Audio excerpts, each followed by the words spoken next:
and welcome back. I'm Amir Lahijy, live from Los Angeles, and in this segment, we are going to talk about relationship and why we are going to relationship. Okay, obviously we are going to relationship to have a compassion, intimacy, intimate feeling, love, and we want to find out why the spark fades in relationship. Why? So, do you want to answer? Yes, I want to hear the answer. Let's go and talk to Coach Bonnie Sadigh, live from Los Angeles. And she is a hypnotherapist, master of NLP, and life coach. Hello and welcome. Hello, Amir. Hello, everyone. Good to be with you again. It's a pleasure to have you, Coach Bonnie. Thank you so much for your time. And so, I'm talking about the relationship, and especially have a healthy relationship, I feel different. So why the spark fade in relationship? Well, there's so many different aspects to relationships. We think relationships are hard. They're not hard if we pay attention to our relationships. Sorry, did you say relationship is hard? It's not supposed to be hard. Yeah, exactly. The assumption is that relationship is hard. It takes work. Yes, Okay. it takes conscious awareness Mm-hmm. to be in a healthy relationship. Now, what happens when this spark starts to fade? Well, simply put, life happens. When we get married or when we get into a steady relationship, we enter a new phase of the relationship. Mm-hmm. Life begins. We start thinking about our careers more. If we have children, we tend to put more attention on the kids, daily chores, everything that happens in life. We get to navigate that separately sometimes. Mm-hmm. The man goes to work, the woman goes to work, she takes care of the kids, he picks up the kids, they come home, they do homework, they do 110 different things, and they forget to pay attention to each other. And this doesn't happen overnight. This happens gradually.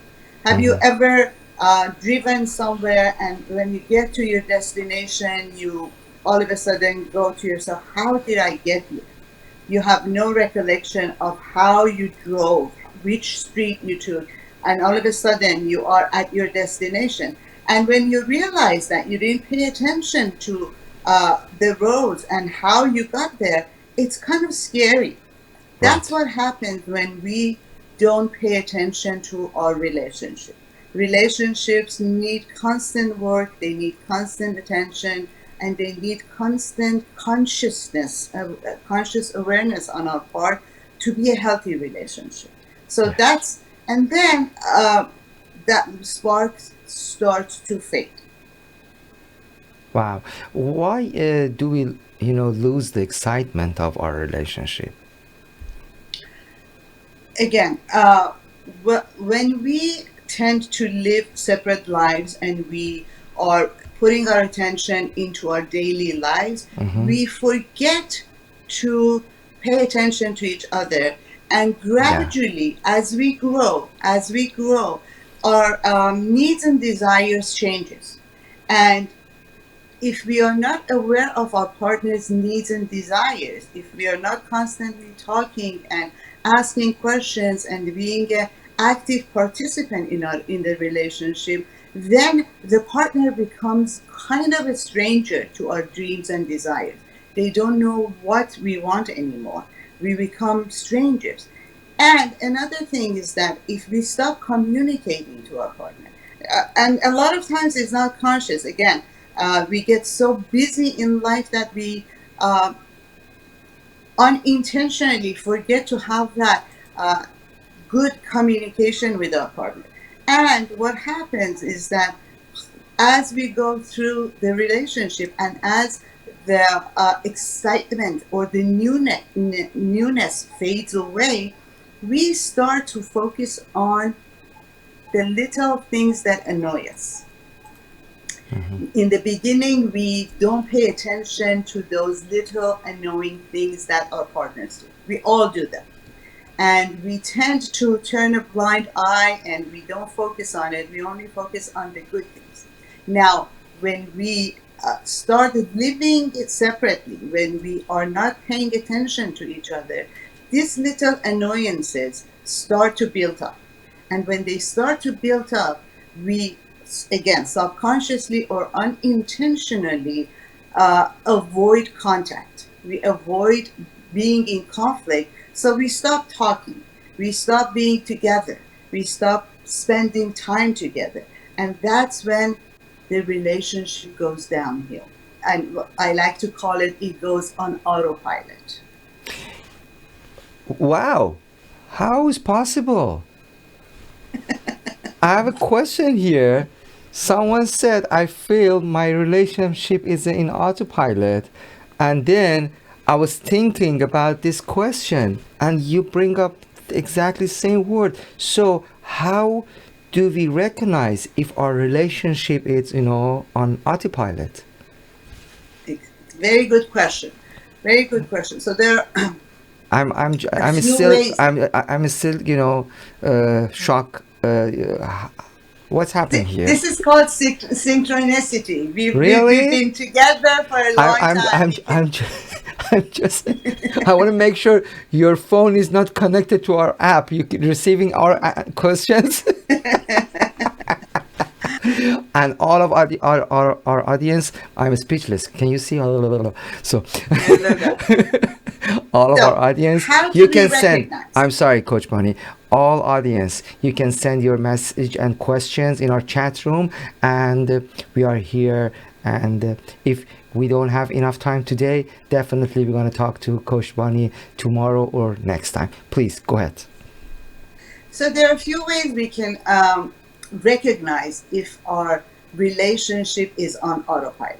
What autopilot is, again, is when the relationship kind of gets to a routine and we just do what we do without paying conscious attention to our partner. If you ask a partner, when was the last time that you had quality time together? If they cannot remember the last time they really laughed together, they really enjoyed each other's company, they cannot remember the last time that they were intimate, not sexually, but emotionally intimate with each making other. love. If they cannot remember that, the chances are that the relationship is on autopilot. The second red flag is when you don't know about your partner's dreams, goals, desires. Because as we said, we are constantly growing. We are constantly evolving. Every day. We are constantly reaching for higher grounds. And if we don't talk about our goals and desires, it comes a time that my goals become my goals and my partner's goals becomes his goals, and then we have no common grounds. So if you haven't talked about your goals together, now I as an individual have a goal for myself, and as with my partner in a relationship, I also have a relationship goal. So if we are not in sync with each other about that, about our goals and desires, again, the chances are that the relationship is going on autopilot. Right. The third flag is when you talk about your partner, when you think about your partner, and you can only remember the negative traits. Wow. Yes. the first thing that comes to mind, oh, he did that, or she did that, or she's doing this. When you start the conversation about your partner with, even in your thoughts, with negative, that means that you have forgotten how you fell in love. You have Right. forgotten how you got to be together. You've forgotten that this was the person that I said yes to, and I'm spending the rest of my life Mm-hmm. with. Okay, so that's a big red flag. Right. Now, this There is is number one four, more. I think. There is one more. The Two more. third one is the killing. And now you are going to. Okay. Number four is when we don't feel emotionally safe to be vulnerable with Oh our yeah. partner. Oh yes. Oh yes. Oh yes. And this comes from two different aspects. One is that in our previous relationship, we got hurt and we don't feel safe to be vulnerable with our partner, or we have been vulnerable and we got hurt by being vulnerable. What that means is that when we are emotionally open and raw with each other, Mm-hmm. that is a sacred space to be with your partner. Mm-hmm. If the partner uses that vulnerability against you, I tend to close off and don't want to share my vulnerabilities, my secrets, my intimate thoughts with you anymore because I don't feel safe. So that's number four, Mm-hmm. the big red flag. We get The the bigger red one. flags get bigger Bigger and than bigger. the third one. And the last red flag is that we don't have sex as often as we used to, or the sex that we have, it's just out of necessity. There is no passion. It's just being together out of just probably need or force, or the sex is not as great as it used to be. It's just mundane. Mm-hmm. So these are the red flags that is telling you the relationship needs some conscious awareness and attention.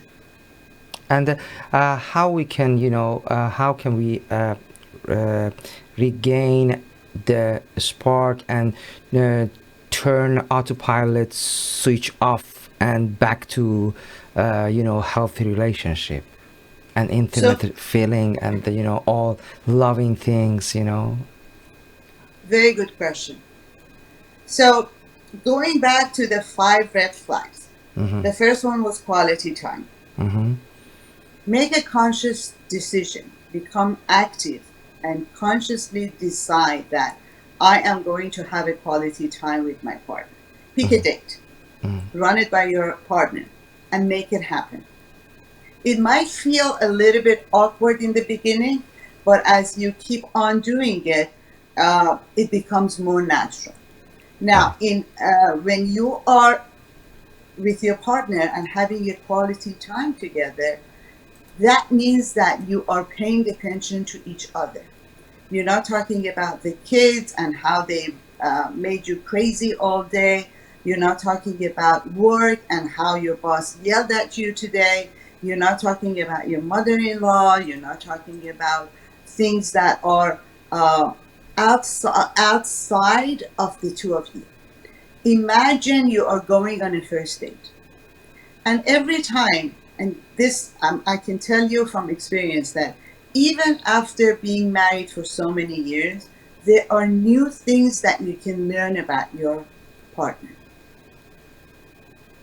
This is Ask number one. yourself, what are the little things that I know about my partner? Do I know her favorite color? Do I know his favorite movie? Do I know her favorite flower?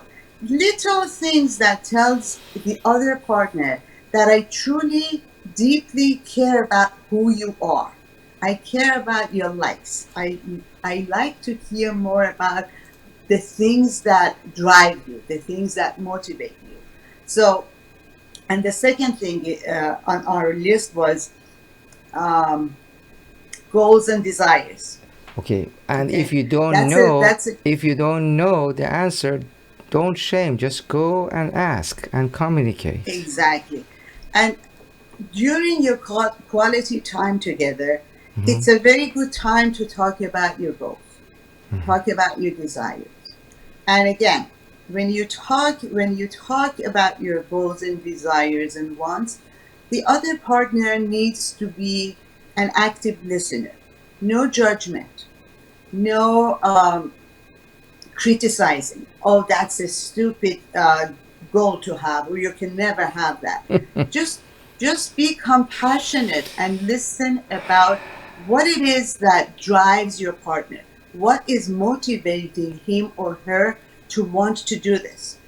Okay, be a part of the conversation without judgment, without criticizing the other person. And the third one on the list, I think, was emotional vulnerability. Ask your partner. Ask them to be vulnerable with you. Give them the sense of security that I am here for you. I'm not judging you. I'm not here to make meaning of what you're telling me. I'm just here giving you space to be open and raw with me. And I want you to feel safe. Okay? And I skipped one, actually. The third one was negative traits that you remember about your partner. So when you are thinking about your partner and you can only remember the negative traits, consciously make an effort to come up with 2 or 3 positive traits that your husband or wife has, your partner has. Okay? Because there's a reason you're together. There were great traits possibly about that person that made you say yes. So instead of focusing on the negative traits, reframe it and say, what was it that I fell in love with this person? Come up with 2 or 3 different positive traits about that person. And another thing you can do is separate the behavior from the person. This is a huge one. This is a very big one. Because most often when someone does something wrong or a mistake, we tend to say, he is that, he's stupid, or he is clumsy, or he is messy, or she is careless, or whatever. We attach that behavior to the identity of that person. Yes, we are all humans, we can make mistakes, we might do a bad behavior, but that's not who we are. That's an action, this is who we are. So if we can separate the two together, then you can recognize the person for who he is rather than the behavior that you didn't approve of. Does that make sense? Sure. Now, the last one is not having great sex. What are the reasons that we kind of lose the passion after a while?